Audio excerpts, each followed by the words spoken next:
Tap your phone at a coffee shop, and your bank approves the transaction in milliseconds. From the outside, finance looks like a frictionless, modern machine. But beneath that digital interface, your money is being routed through physical mainframes built in the 1970s. The backbone of the global financial system relies on COBOL, a programming language older than the internet itself. This disconnect between a 21st century app and a 20th century engine creates technical debt. The illusion of speed is built on top of a fragile, obsolete foundation. This chart shows how major banks allocate their IT spending. 70 to 80% of the entire budget is consumed by a maintenance tax, capital spent just to keep these ancient systems running. That leaves a tiny 20% sliver for new features. The engineers who wrote this code 4 decades ago are now well into their 70s, and they are rapidly retiring.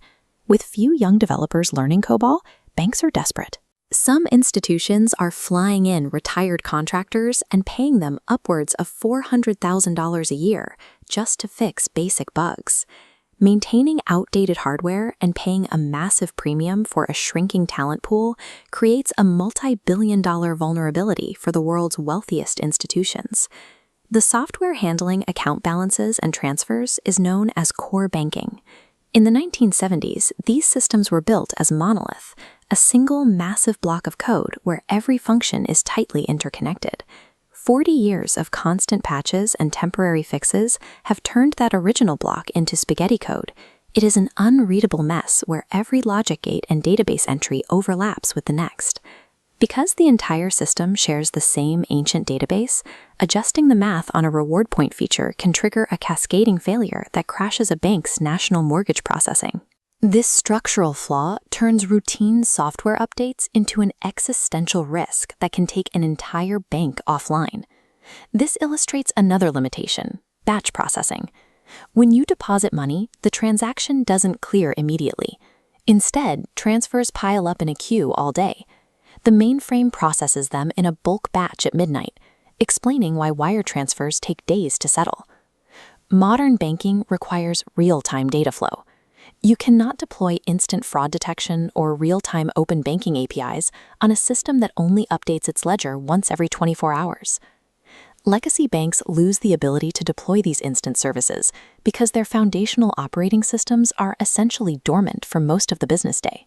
Replacing a bank's core system is exactly like swapping the engines on a jet while it's in flight. Turning off the old system to switch to a new one, the Big Bang approach, frequently triggers multi-day customer blackouts. To manage risk, the industry uses hollow the core.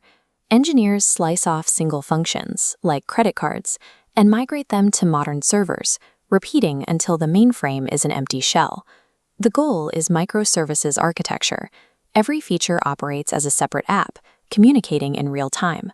Survival in this sector now depends on this slow extraction, rather than a reckless total replacement. A modernized bank operates on cloud-native architecture. This eliminates the need for massive, temperature-controlled physical data centers. This graph illustrates elasticity.